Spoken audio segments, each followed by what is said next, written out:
সবথেকে বড় খবর, রাজ্যে আরো বৃষ্টিপাত হবে।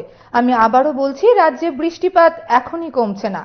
আবহাওয়া দপ্তর থেকে এমনই সম্ভাবনার কথা জানানো হয়েছে। বিশেষ করে দক্ষিণ জেলাতে আগামী 24 ঘন্টায় ভারী থেকে অতি ভারী বৃষ্টিপাতের সম্ভাবনা রয়েছে, যার জেরে লাল সতর্কতা জারি করা হয়েছে। তার পাশাপাশি গোমতী, সিপাহীজলা এবং পশ্চিম জেলায় কমলা সতর্কতা জারি করলো আবহাওয়া দপ্তর। একদিকে নিম্নচাপ এবং তার উপর মৌসুমী বায়ুর কারণে রাজ্যে টানা বৃষ্টিপাত চলছে। দক্ষিণ জেলায় এমনিতে বৃষ্টিতে জনজীবন বিপর্যস্ত হয়ে আছে, তার উপর আগামী 24 ঘন্টায় দক্ষিণ জেলাতে ভারী থেকে অতি ভারী বৃষ্টিপাতের সম্ভাবনা রয়েছে। আর রাজ্যের বাকি জেলাগুলোতেও বৃষ্টিপাত হতে পারে, তাই সেখানেও হলুদ সতর্কতা জারি করা হয়েছে বলে জানান আবহাওয়া দপ্তরের বিজ্ঞানী ডক্টর পার্থ রায়। ফোরকাস্ট প্রথমে আমি বলে রাখি যে একটা নিম্নচাপ অঞ্চল তৈরি হয়েছে, সেটা হচ্ছে গাঙ্গেয় পশ্চিমবাংলা সারাউন্ডিং অঞ্চলে, এবং সেটা slowly movement West and north West সাইডে, এবং যেটা ক্রস করতে পারে ঝাড়খণ্ড এবং ছত্তিশগড় সাইডে সামনের দুদিন পর্যন্ত স্লোলি মুভমেন্ট করবে সেটা। এবং তার সাথে মৌসুমী বায়ু যেটা আমরা বলি, সেটা হচ্ছে ত্রিপুরার উপর প্রচণ্ড পরিমাণে অ্যাক্টিভ আছে। তার প্রভাবে গত 24 ঘন্টায় যে বৃষ্টিপাত পরিলক্ষিত হয়েছে, সাউথ ত্রিপুরা ডিস্ট্রিক্টে সব থেকে বেশি বৃষ্টিপাত হয়েছে ত্রিপুরার মধ্যে, সেটার পরিমাণ হচ্ছে 295 মিলিমিটার।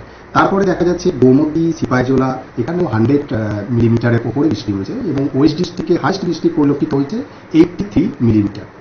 এবং এই যে সিস্টেমটা এখনো ওয়েস্ট বেঙ্গল অঞ্চলে অবস্থান করছে, তার প্রভাবে আমরা যে সামনের 24 ঘন্টার যে ওয়ার্নিং ইস্যু করছি, সেখানে সাউথ ত্রিপুরা ডিস্ট্রিক্টে আমরা লাল সতর্কবার্তা জারি করেছি। সেখানে ভারী থেকে অতি ভারী বৃষ্টি হওয়ার সম্ভাবনা আছে, এবং তার পাশাপাশি গোমতী, সিপাহীজলা এবং ওয়েস্ট ডিস্ট্রিক্ট এখানেও ভারী থেকে অতি ভারী বৃষ্টি হওয়ার সম্ভাবনা আছে। সেখানে আমরা কমলা সতর্কবার্তা জারি করেছি, এবং রেস্ট ডিস্ট্রিক্ট যেগুলো হচ্ছে নর্থ, ঊনকোটি এবং ধলাই, এই তিনটে এবং খোয়াই, এই তিনটে ডিস্ট্রিক্টে আমরা হলুদ সতর্কবার্তা এবং ভারী বৃষ্টির সম্ভাবনা এখানে আমরা সামনে 24 ঘন্টার জন্য দেখতে পাচ্ছি। এটা গেল সামনে 24 ঘন্টা, এবং পরের যদি 48 ঘন্টার দেখি, মানে 10 তারিখের যদি ফোরকাস্ট, সেখানেও কি হতে পারে, এই যেহেতু সিস্টেমটার ওয়েস্টার্লি এবং নর্থ ওয়েস্টার্লি মুভমেন্ট হবে, তো তার জন্য কিছুটা রেনফলের ইন্টেন্সিটি কমে আসবে।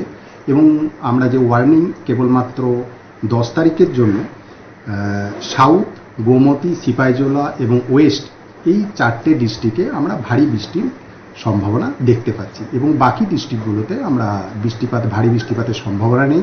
সেখানে হালকা থেকে মাঝারি বৃষ্টিপাত হতে পারে।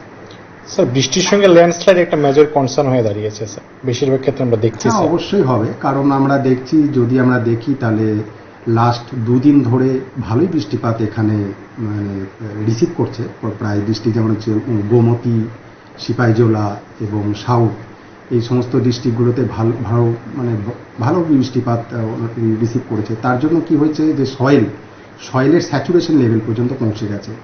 তো এরপরে একটা ল্যান্ডস্লাইডের সম্ভাবনা, যদি এরপরেও যদি আমাদের যে ওয়ার্নিং মতো এরকম বৃষ্টিপাত হয়, তাহলে ল্যান্ডস্লাইডের সম্ভাবনা থাকে।